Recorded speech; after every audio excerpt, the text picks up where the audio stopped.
Okay, I appreciate it so much, everyone. Thank you. And if you want to turn it off now, you can go ahead and do that. Otherwise, leave it on because it's so nice to see everybody's faces. You gave us no warning. No warning, none. Looking all over the place. Thanks, That's right. Heidi. I will give you a tip though. If you get into your Zoom settings, you can actually give yourself makeup filters. That's a good one. I am well covered today though. Sorry, this is all Great. People who watch this later are going to be like, but I know Cameron, she knows me, so I feel like it's okay. Yes, I know Cameron too, and she is so lovely. Cameron Ryan works for Volunteer Iowa, and this morning she is going to give us a wonderful webinar on service learning and how you can make that work for you in your program. Cameron Ryan is also the newest member of our strategic leadership team at Iowa After School Alliance, and we're so excited to have her on that team. She just brings such a great energy and a fresh perspective to our group. And I want to let her get started. So this is Cameron Ryan. She's terrific, and you're going to have a wonderful hour. I'll let you take it away, Cameron. Hi, good morning. I do have like 15 cats, fun fact about me, so I might have a few furry friends joining us today. But yeah, so I'm going to share my screen. There's a lot of information about service learning to kind of talk about and dive into this world. So I'm just gonna have that ready. But I do want to say that, like, feel free to use the chat, feel free to come off mute if anytime you have your questions. I kind of want this to be a space where we can, talk about this together and kind of figure it out as it applies to you. I know like Cassie knows a lot about this too, so she's a great resource even outside of this to connect about it. Yeah, and as Heidi said, I'm Cameron. I work with Volunteer Iowa. So we are the state agency committed to volunteering. And recently we've kind of started doing youth service and service learning. So that's how I know Heidi and Elva and Hannah. We've done stuff with the after school programs and After School Alliance. So if you were at the Impact Conference, you might have heard this presentation in a similar form before as well. So sorry if it's repeat information. But yeah, so this is just going to be kind of an introduction to service learning to make you feel familiar with it and why, you should kind of be invested in it or care about it or why it's relevant to you. And then as I kind of go forward, if there's information that, more specific to getting your program started, less more of like, you know what the base is, but now where do I go from there? I'm happy to connect with you kind of after this call as well. I'm going to minimize that. Okay, so before we get started, I'd kind of love to know where you are in terms of service learning. Are you somebody who's never even heard the term before, but you're excited to learn about it? Are you someone who feel like you understand it quite well? Are you a 5, somewhere in the middle? If you want to just put in the chat where you think you are, that'd be great. I'll pull it up. Okay, so we have a few 3s. So kind of in the middle there. Great. 2. 3, 2. Yeah, so it seems like a lot of people are sort of in that middle there. Oh yeah, Cassie, you are totally a 4. Billy's a 5. That's awesome. So yeah, so it seems like there's still kind of a learning curve here. Some of us really know it a lot and the rest of us are still kind of getting started into understanding it. So some of this might be kind of repeat information for those of you who are higher up on it, but I want to kind of set the basis of what it is, why it matters, and then kind of how you should do it. So that's what we're going to break down today and kind of make sure we're all on the same page for when we talk about it. This is kind of service learning as defined by us at Volunteer Iowa. So it's kind of the one that we're wanting the state of Iowa to, feel invested in and feel like they are all kind of engaging in the same way. A lot of this information is also from National Youth Leadership Council, which is kind of the leading voice on service learning. So I think it's a topic that we all sort of understand and know the pieces and components of it, but really kind of setting that uniform, so you know what it is when you look at it and are kind of unsure. So with that being said, what is service learning? So service learning is an approach to teaching and learning that provides youth with opportunities to apply their academic knowledge and skills to address genuine community needs via student-led service projects. So it's really just kind of what it sounds like, right? It's service and learning. So you're doing a service project that young people have researched, have identified that they're passionate about it and it's relevant for where they're living.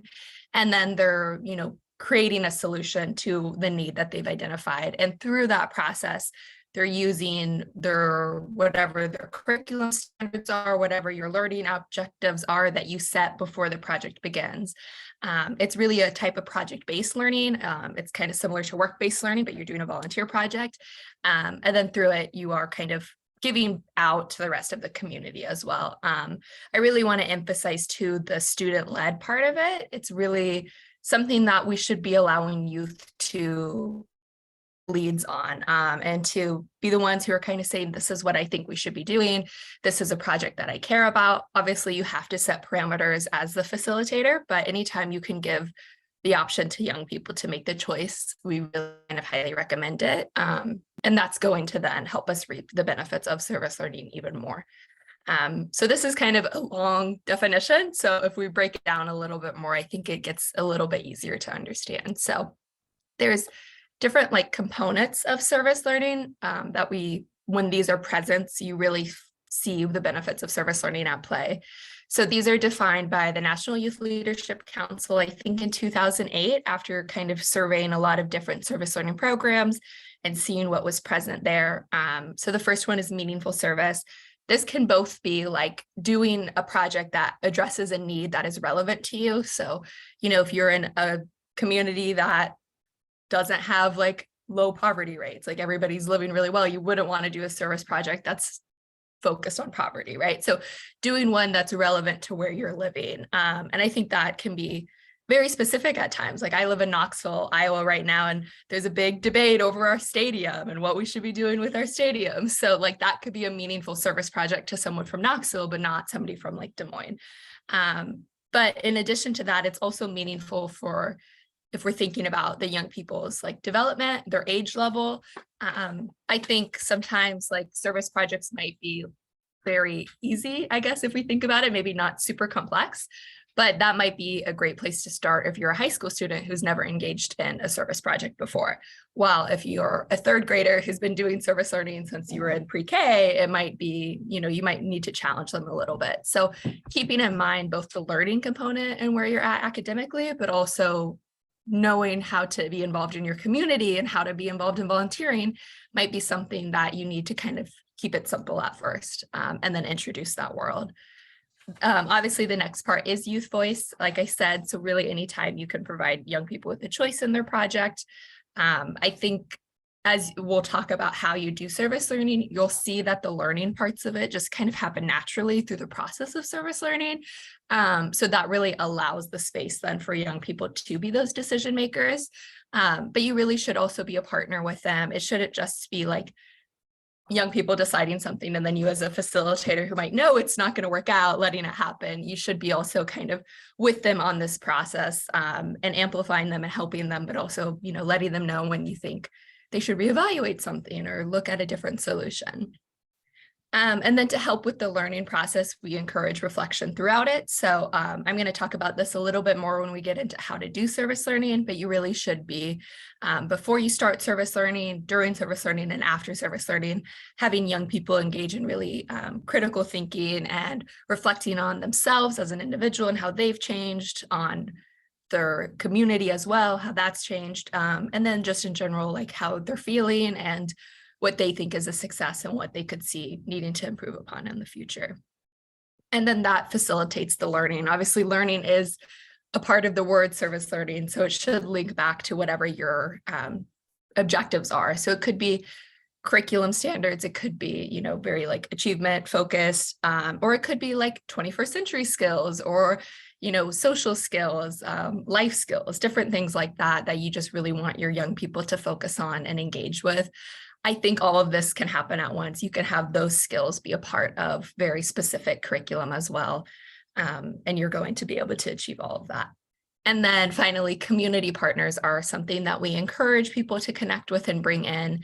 I think this really helps support the meaningful service as well. If you're doing a service project that is relevant to where you're living, there's probably people who are already kind of aware of this topic or are working towards this. So we encourage you to bring them in as guest speakers or go and tour a facility or just really connect with them. They also might be somebody who can help you kind of plan the service part of the project, and have a task that young people could help with. They're also a great person to help raise like fundraising for, which could be a service learning project. Yeah, so I would love it if you could use the chat to say which standard do you most connect with. You don't really have to go into why, but I just would really like to kind of hear which ones you guys think is relevant for you. I know personally, I really connect to the youth voice because I think it's really empowering when we see young people engaging and figuring out what they're passionate about and then realizing that they can actually, address something too. But I'm going to keep going. Okay, so again, kind of just breaking down the term to really help you understand it. So service plus learning equals service learning. So here in the orange, we see a school host a one-time food drive for students to donate goods.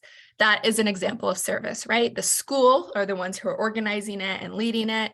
They're asking students to donate goods. It's a one-time event. And then hopefully that these items will be donated to, a local food bank or a pantry. So that's a great service experience, but there's really not any of the youth voice involved. It's a one-time thing. We're not really sure of exactly what the meaning of it is in our community, what the research has gone into this to know if this is something that's needed.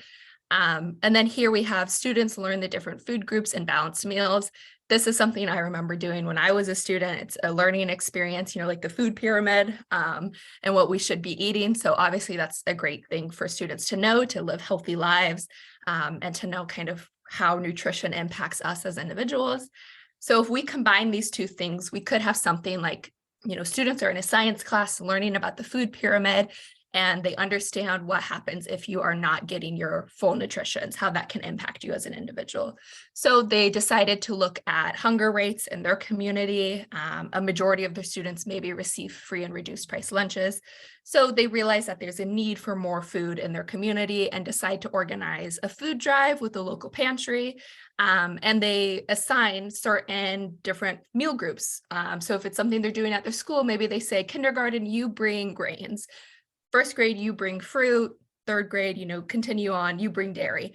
So then they're able to ensure that they're getting the different food pyramid groups, sorting them out accordingly and applying their learning to that project, and then donating this out to help their community.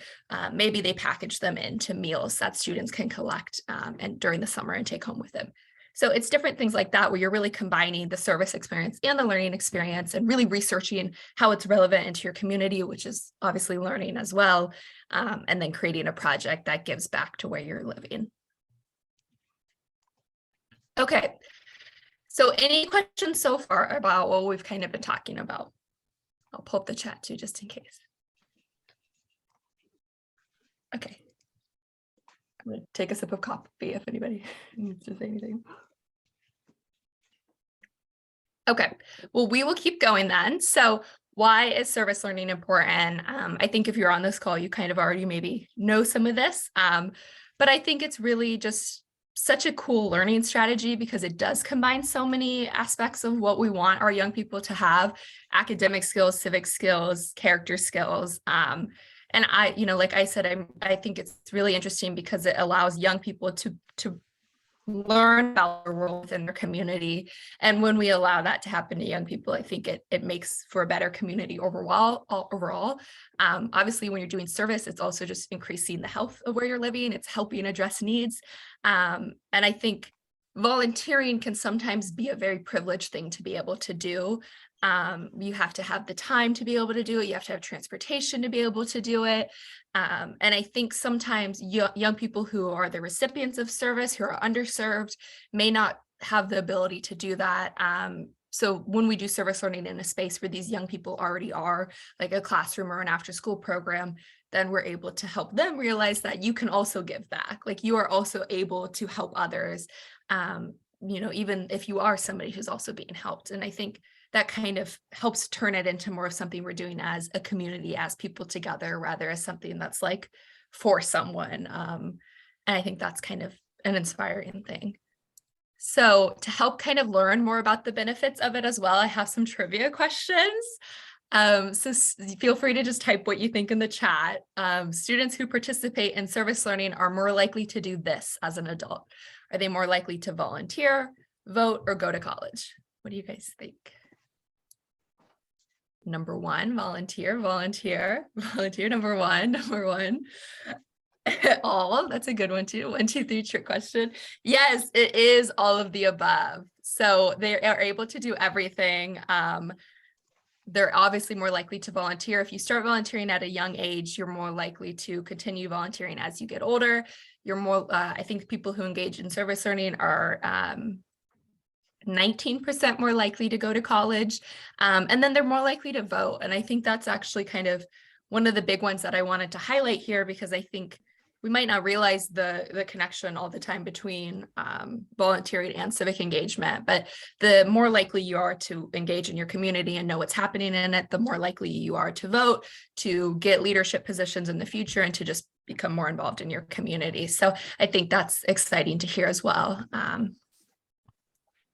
Okay, so significant outcomes were found for civic knowledge, civic dispositions, and civic engagement when service learning lasted this long. So what is kind of the recommended length of time that you should engage in service learning? Is it 1 month, 1 semester, or 1 year? A lot of people are saying number 2, number 3, number 2. Number 3, 3. It is, it is number 2, a semester. So we recommend that service learning is a semester-long project. As I kind of break down the steps of it, you'll see that I think it's really makes sense to just do it in a semester too. And it doesn't have to be like you're doing something continuously throughout it. It can be something like, oh, the first week we've investigated a need that was relevant, and then you come back a few months from now. I think it's kind of a cool project to just really have the time to spread out and really make sure you're giving each step the recommended amount. But also, as people who are beginning in this, I think it's perfectly fine to just do like a small couple week project, or like a 2-week project where you very kind of quickly put something together, or just do a service project to get your students used to it. It doesn't have to be, this is like the perfect version of it, and you don't have to kind of start there. You can work your way towards it. Okay, how much more likely are students to attend? Oh, I already gave this away earlier. So it's 23%. It's not 19%. I told you this earlier, but students who do service learning are 23% more likely to attend college. So the 19% that I was thinking of was they are 19% more likely to have a job or get employed compared to their peers who haven't done service learning. So spoiler alert, it is 23% more likely to attend college. Okay, so here's just a few more benefits of service learning. So again, you're 19% more likely to be employed. Service learning and volunteering in general reduces feelings of anxiety and depression. I think that's something that we're all probably pretty aware of right now with our young people, that this is something they're experiencing, especially after these past few years. So because we're bringing people together as a community, young people are able to make connections with individuals they didn't have before. They're able to find new mentors to them, also like connecting with their peers and challenging those assumptions they might have held towards a certain group of people or towards a peer. And it really makes them feel like they're included in something, which I think is great. Again, it's accessible to all students because we're in a space where young people have to be. It fosters those community connections. I think this is both the students are able to understand like why their community is like relevant to them, why it feels like a place they should care about, but it's also important for our community and the adults in our community who maybe don't have young people in school or in programs to connect with other people who are living here and to feel like the entire community really cares about them. And then through that, it increases the overall health of a community because you are addressing needs relevant to where you live. It engages youth in 21st century skills. Social emotional learning occurs through this as well. And then it increases your overall social well-being. And then there's so many more as well, but I just wanted to highlight a few. Okay, so now I'm really going to kind of break down the how to do a service learning. this is kind of where a lot of the information starts coming in. So it might kind of feel overwhelming. So feel free to ask any questions as we go through this. There's kind of 4 steps that have been identified. And this is for the facilitator. So if I was talking to a group of young people, I would probably only focus on step 3 of how to do service learning.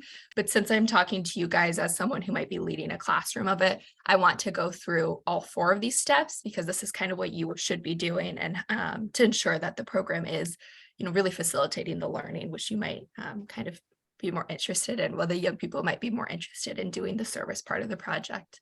So the first step is to identify youth outcomes. The second is to determine acceptable evidence. The third is to facilitate the iPart experience. Again, this is what the students are going to be doing. And then step 4 is to do a self-assessment of you as an adult. I know I mentioned before that reflection is a large part of service learning, and that applies to you as well. Okay. Sorry, did somebody have a question? Oh, I'm so happy. Okay, I'm gonna keep going. So step 1 is to identify youth outcomes. So this could be academic standards, your civic engagement skills, 21st century skills, life skills, or leadership skills. So again, this is kind of what you hope young people are going to get out of the service learning experience. It could be all of these things at once. Like I said, multiple outcomes will happen, but this is just a great way for you to think, okay, well, what should we be doing? What should we be working towards? If you have like a syllabus already ready for this semester, you could take a look at that and see, okay, well, what lends itself to doing a project and then doing a service project. I remember when I was a student, we would have like presentations we'd have to put together or papers we'd have to write. Well, can we turn that into something that then we give back to the community as well? So maybe it's not, again, like a semester long research service learning project, but it could just be a one-time kind of thing that you're already going to be doing, and then turning it into something that you can use to reflect on how it's relevant to where you're living, and then turn it into something else. So, and as I get into kind of the different ways you can do service learning, I think that will be made a little bit more clear. And then also this is a way to keep young people on track as well, and to help them, again, kind of realize how they are learning through this process as well. And this is something that you can use for reflection questions, like, how do you feel you've evolved as an individual? And then you can use that to see if these outcomes are being met, and help facilitate that learning experience. So then the next step is to kind of determine how you will see if those outcomes from step 1 are being met. So this is kind of your grading criteria. Is it going to be essays? Is it going to be a paper they have to write? Is it going to be a presentation they have to do? Whatever you think makes sense for what you're doing for a service learning project. But I would also encourage you to connect with the young people in your class and kind of see what they think makes sense. Obviously, you could have a summative type of assessment that you do after the service learning project is completed, but sort of more for those like maybe weekly check-ins or smaller forms of grading. You could ask your young people to kind of determine what they think makes sense. It could be a reflection journal. It could be like a video diary that they do. It could be photos that they take, different things just to kind of show that they are doing what they're supposed to be doing, and then learning throughout it as well. Okay. So then we're going to talk briefly about iPart, and then I want to come back to it after we go through each of the 4 steps. So iPart stands for investigation, planning, action, reflection, and demonstration. So again, this is what the student will be doing in a service learning project. So this is kind of what you will help to facilitate. So when I talk about it, don't feel like it's something you should be doing. It's kind of when you're actually doing service learning, this is what the steps you should be kind of following. They don't have to be in order. You can come back to it. You could get to planning and realize, oh, we did not think about this factor and we need to research that. So then you could go back to investigate. I also left ACT out of here. I see that now. So look at the side to see where action is instead. It's kind of in the middle. And then after the service learning project is done, you as the facilitator should take time to assess and see how you thought it went as well. So this is kind of the final step. it's your own personal chance to think about your young people's learning objectives. How did they do? But also, how you felt as an adult, how you felt controlled in the situation. Did you feel like you were meeting those quality of service learning that we had mentioned before? Were you using youth voice? Was it a meaningful project? Did the project succeed or did it fail? If it failed, that's okay. Did you still feel like what you wanted to achieve from this happened? So it's kind of good to do the what outcomes were realized. So what worked? What do you need to change for the next time you do it? And then now what other things kind of arose from this? I also think it's great if you are doing this for the first time in your organization to kind of take time and reflect and say, okay, well, what can I do to share this out to my peers? And kind of help encourage them to also engage in service learning, because I think you can kind of be a good mentor to other educators or other individuals at your organization to then engage in a service learning project and build on this together. I think it's a lot easier to do collectively than on your own individually. Okay, so now I'm going to kind of focus on that step 3, which is the IPARD method. So this is, again, what the young people engage in. These are the 5 steps: investigation, planning, action, reflection, and demonstration. And I really like this graphic because it kind of shows you what you're doing before you engage in service. So investigation and planning, what your service is, action, and then what you're doing after service, reflection and demonstration. I would say reflection really happens, it's ongoing, but they just put it here since it kind of fits. But so we're going to go through each of these 5 steps. And then I do have sort of an example service learning project that I then broke down into what each of these steps would look like. So you can really kind of visualize and understand this process as best you can. Okay, so the first step in the service learning project is investigate. It is the I. So this is really the chance when young people are doing a lot of research. This is, I think, the easiest part to tie into whatever your learning goal is, because they're really looking into something. So if you have a specific learning topic, maybe it's like the environment, they could be really investigating topics about the environment and then looking at how that's relevant to the community and the need for it. So they could be looking up data, they could be planning to create surveys that they send out to their peers. Really just a lot of research, which is obviously a great way to learn. But in addition to researching their learning topic and their community needs, they're also going to need to research what makes a meaningful service project. So, this is really an important part to make sure you're not duplicating work that already exists, to make sure you're doing something that will be successful. I think it's very easy to immediately kind of think of a service project and be like, well, we should be doing this, but really taking that time to be like, okay, if we did that, how do we do this successfully? Has this been done before? If you already have service learning happening where you're at, then could you build upon an existing project? And then you can kind of then start planning. So there's a lot of things to research. I think this process typically takes the longest. But it just kind of depends. This is something you can do collectively as a class. You could break it out individually as homework or assign different groups to focus on certain needs. I should say too, a service learning project can be done as a whole class, or you could have several small service learning projects that are all working to address the same need going on at once too. So then after you kind of identify what the need is and start thinking of a way to address this need, you can start planning. So this is when you start developing your action plan. I like this photo because he has like step 4, write them a letter.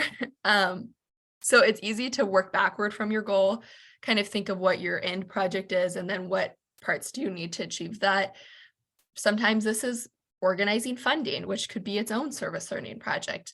Sometimes this is going and purchasing goods, and then that could be another project somebody's doing. It's, I think, a lot more in depth than young people might realize when it comes to planning something, which is a great opportunity for them to learn as well.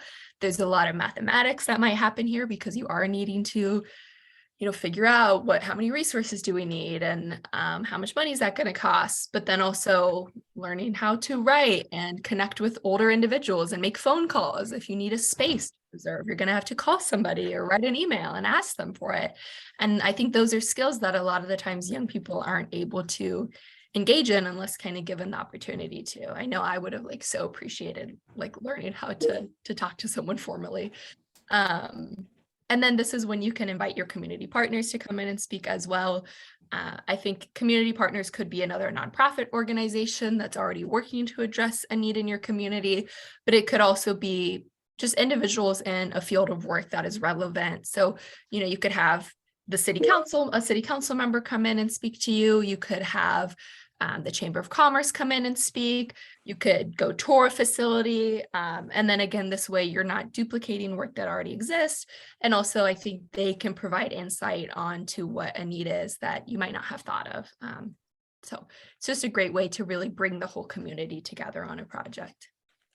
And then after you develop your action plan and have it really fleshed out and feel like it can be successful, then you can start engaging in action. So there's so many different ways to volunteer and serve that I don't think we traditionally think of.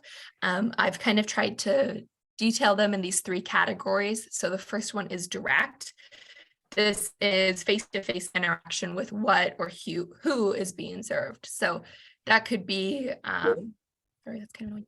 That could be going to a food pantry or a shelter and serving a meal to an individual. It could be walking dogs at an animal shelter because the dogs are the what. It could be going to a nursing home and reading to individuals there. So different things that you're really seeing who is being served from this experience. Indirect, which, sorry, my cat's attacking me. Indirect, which is kind of the most popular form of service learning. This is when you don't have direct interaction with who is being served, but you can still you're still doing a project that you can imagine like how they're being impacted. So this is like a photo of someone doing indirect service. I think they're writing cards to maybe a local nursing home. So they can imagine the person who's receiving the product that they're getting and how it might impact them. But they're not really actually seeing that person that they're writing the cards to. Other examples of indirect would be like fundraising and philanthropy events when you raise money for a cause. Those are very kind of fun and easy to put together for a service learning project. It could be, you know, learning how to bake cookies, and then the cookies you do as a fundraiser to donate to a certain cause. I also think with service learning projects, you can do fundraising to support your service learning project. So you're kind of getting several different ways to act happening at once. And then the other one, which I think really lends itself to the learning component of service learning, is advocacy.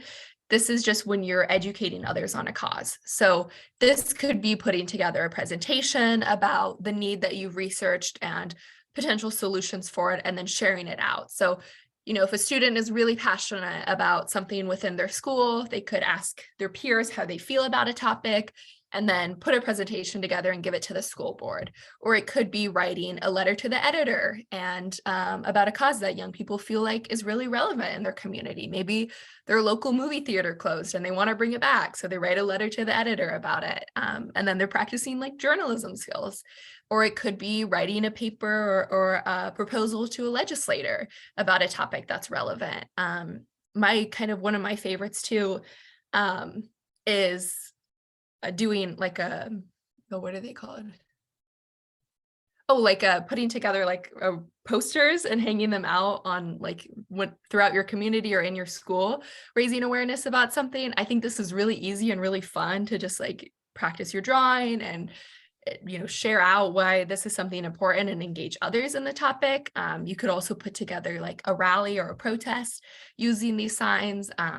And it's just a way to really, you know, engage young people in they're learning about something, and sometimes it exists in this bubble within their class. How you're taking it and making them feel, well, this is when I would use this, what I'm learning. Like, this is how it's relevant, and this is why it matters and why I need to be able to do these skills. So those are just a few of the ways that young people could get involved. Obviously, philanthropy, I feel like, could have its own thing. And then there's the other kind of one that I would also mention is anytime you have civic engagement. So, you know, young people could register their peers to vote, and that's something that could be seen as a volunteer or service learning project.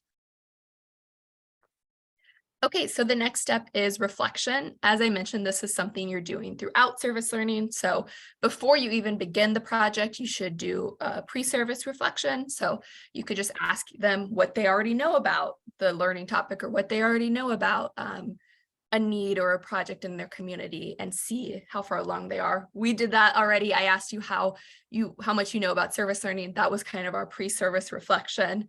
And then during service, you also take the time to reflect throughout it. I think this is really easy to do if you're just having them like keep a journal of what they're doing.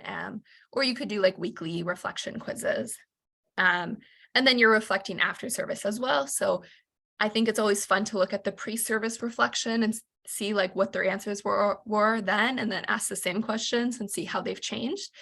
I think it's really important to help make those connections to young people and don't assume that they're going to be able to see how they've changed. So really kind of spelling it out for them and helping them be like, okay, so this is what you said for number one, and now this is what you're saying. What's changed? Why do you feel this way? And really helping them to understand that. And I think that's also going to make them be able to then communicate about their experience. If you're working with like older students, it's a great way to be like, this is how you could put this on your resume, or this is how you could write a cover letter experience out of this. And then it really is just kind of helping them tie together what they're doing and why it's relevant to their learning experience. And then the next final step is to demonstrate. So this is kind of taking that reflection that they've done internally and sharing it with others. So this is a great way to create community buy-in. You could put together a service fair and you're sharing out about their experiences. It could be posters about the project specifically. It could be, an event or a presentation in front of the school. It's really just a chance to communicate what they've done, what they learned. So they could say, I researched this is what I learned, and then this is the project we did. We connected with these community partners, and this is how we worked, if it succeeded, if it failed. And it's a way to kind of celebrate your young people for what they're doing, making them feel appreciated, and then creating sustainability, because you're letting other people know about this project that they then could build upon. Another classroom could continue it, or kind of ensure that this thing that's addressing a need just doesn't go away. And then it also kind of brings the whole community together and thanks them for the work your community partners are doing. But also I think kind of places your organization in a way that makes the community feel like you care about them as well. It's not just the young people that you're working with, but it's everybody coming together for this thing, which I think is pretty great. Okay, so I do have kind of an example service learning project. I really think the examples make it easier to understand. So I wanted to break down each of the steps of IPARD in a way through an example. So I kind of just put this one together using previous examples from different materials I've seen. So third graders are learning about reduce, reuse, recycle. So they decide to conduct a walk around of their school and see how well their schools are following this principle. They notice that there is a lack of recycling bins in their school. So they decide to, that they want to address this need and encourage more recycling. So they do several different actions to do this. They decide to create posters to spread awareness on recycling is important and what you should be recycling versus what you should be throwing away. They then create a presentation on the benefits of reducing, reusing, and recycling for the school board to encourage them to invest in purchasing more recycling bins, and then to help also gain awareness for this project and to start getting funding, they decide to host a lemonade stand to fundraise for purchasing bins. So there's a lot of different actions that are occurring here. Obviously, you could just do one of these things. You could just create posters and that could be enough. But I really kind of wanted to show you the different types of service projects that young people could do and how it kind of all comes together. So the first step is investigate. So if we were doing that idea of reduce, reuse, recycling, they could break groups into different areas to research different topics. So easily here, you could do 3 groups, researching, reducing, reusing, recycling, and then all of these groups could come together and share out what they've learned to the class. They could research best practices for doing it and kind of what the principles are. You could also teach them this as a class and kind of why this is relevant and why this is something we should be doing. And then they could say, okay, well, this is the overarching picture, but how is this applied to where we live? Am I recycling? Do I follow these principles? And that's when you could do a community walkabout of your school or your classroom and see if you're following these principles. I think kind of the visual is really helpful for this as well. And then they could decide to invite landfill workers to come in, and these workers can comment on different ways of, again, what should be recycled versus what should be thrown away, what happens to something if it's not recycled properly, and kind of help, again, provide those ideas for creating a service project that really is authentic and meaningful. Yeah. Thank you, Billy.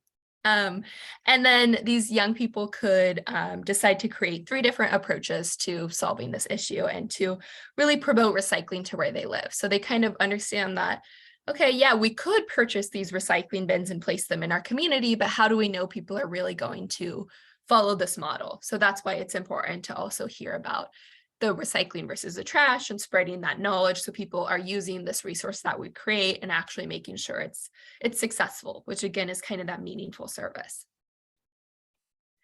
So once they've kind of identified what their project and their need is, they can start planning. So they could break into awareness and fundraising groups, and then they could start researching ways to, do the different types of things that they would need to fundraise for or spread awareness about. So for awareness, they would, look into obviously what they should recycle versus throw away, look into maybe creating a poster about the life of a plastic water bottle and what happens to it if you don't recycle it and how long it takes to degrade, and just really create different learning points and visualizing them for other students to feel inspired by and actually use the recycling bins.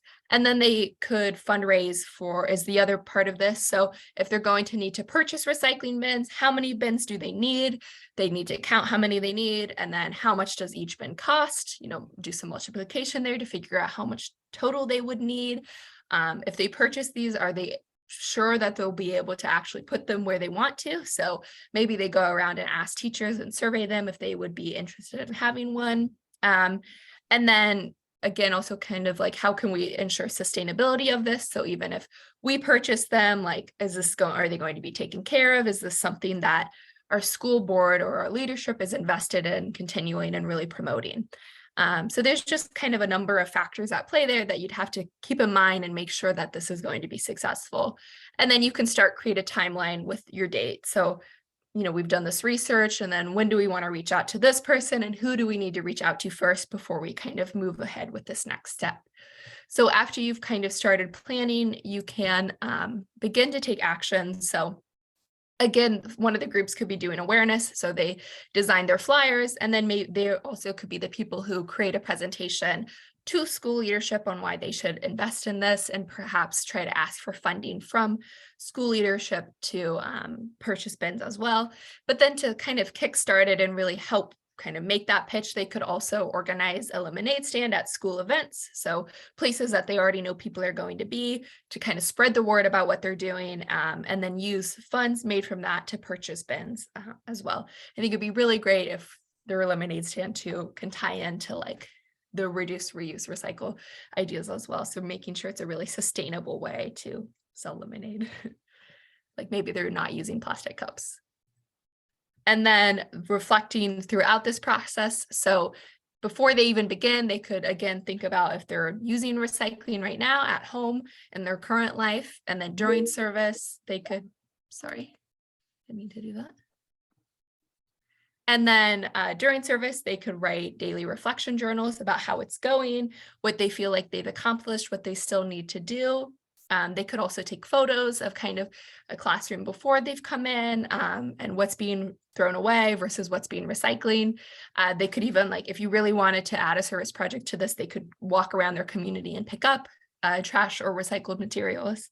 And then after they've done service, they could reflect on how they're recycling now, so kind of reassess themselves, and then they could create an essay out of their journal entries that they were writing and share their essay out then with their class and read it aloud. And then finally, they need to demonstrate what they've learned to others. So, excuse me, keep getting. So they could share their posters that they had designed with before and after photos from the program to hang around the school to be like, look, you guys are following this model. This is great. And look at the impact that this has had now. And then they could do a follow-up presentation to the school leadership to show like, this is what you invested in and this is how it's been successful and how it's really helped us. So that also makes the school leadership feel like they've invested in something that really has made an impact and matters. So I wanted to highlight some of the learning outcomes. I really wanted to focus on the 21st century since that's kind of what you guys work with. Throughout the IPARD practice, I think they're really practicing leadership skills and social responsibility because they're learning how their actions make an impact, especially, with recycling in this example. Yeah. Hey, what kind of car do you drive again? Forerunner. A Ford. Sorry. And then it also allows them to kind of make decisions and decide of the best way to do stuff, which is leadership. And then they're also demonstrating creativity and self-direction. I think entrepreneurship is really something that's happening here because, again, they are kind of making decisions and realizing how to form this plan and how to do something successfully. And I think when you have several service learning projects kind of occurring at once, different action steps, you're able to draw upon different areas that your young people might be interested in. So some people might want to do a poster because they don't really like talking to people, while others might want to go out there and create a pitch to school leadership. So it allows them to identify what they like to do and how they can do it. And then, you're working together as a team to create work that is high quality because you are doing something that does exist outside of this bubble of a classroom. You're doing it that impacts a community. I think they really see like, this is why this matters. And this is why we have to do something really successfully because it does have real life impact. Okay. So I wanted to flag a few resources that are really helpful for getting started in service learning. This is the United Nations Sustainable Goals. So these are kind of the goals that several countries from across the world are working together to address. So if you're not really sure of like a need that you think your youth would be interested in, this is a great way to just show them and talk about, and then you could look into how it's relevant towards you. If you have poverty levels or if you're really passionate about life on land, different things to kind of inspire you for figuring out a need that's relevant to you. Or again, looking at your own like learning objectives that you're wanting to get done with your students and see if any of them kind of lend themselves to one of these goals. And then this is something that I like to use when inspiring young people to create a service project. These are called Sparks. So really having them identify what's something that they like to do, and then how can they turn that into a service project. So if somebody really likes sewing, maybe they're putting together like hats or gloves and then donating that to a shelter. Or if somebody really likes making people laugh, if you have a class clown, maybe they put together like a play and then people can buy tickets to it, and the fun and the money they organize from that you donate to a cause. Or maybe that you just use that as an awareness mechanism. You make a funny play and give it out to peers, and that's kind of the way they learn about this need. So I think this is just a kind of a fun way to help young people do something that they really like to do and realize that it can also be used to help others. Okay. So I wanted to take time if anybody had any questions to feel free to ask them now.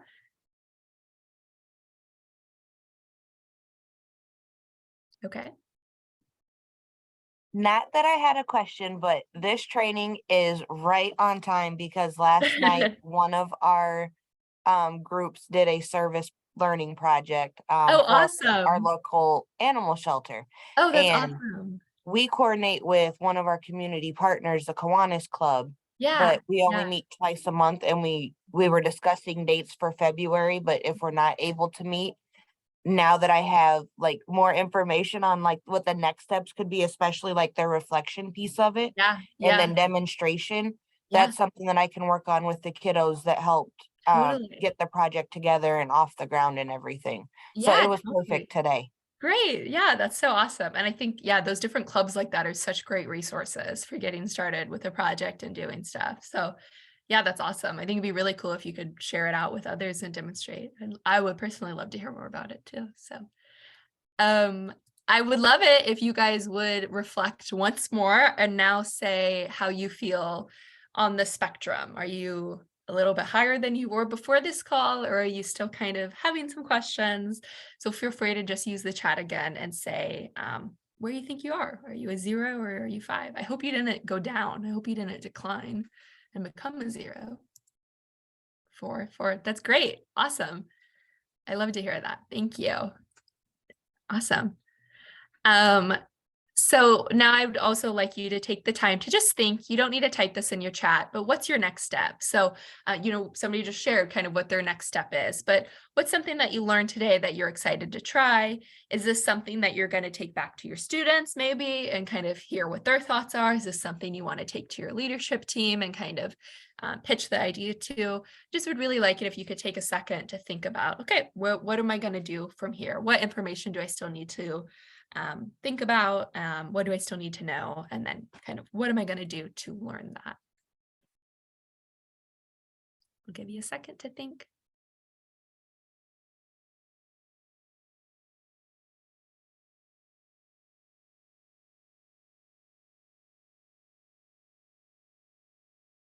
Okay.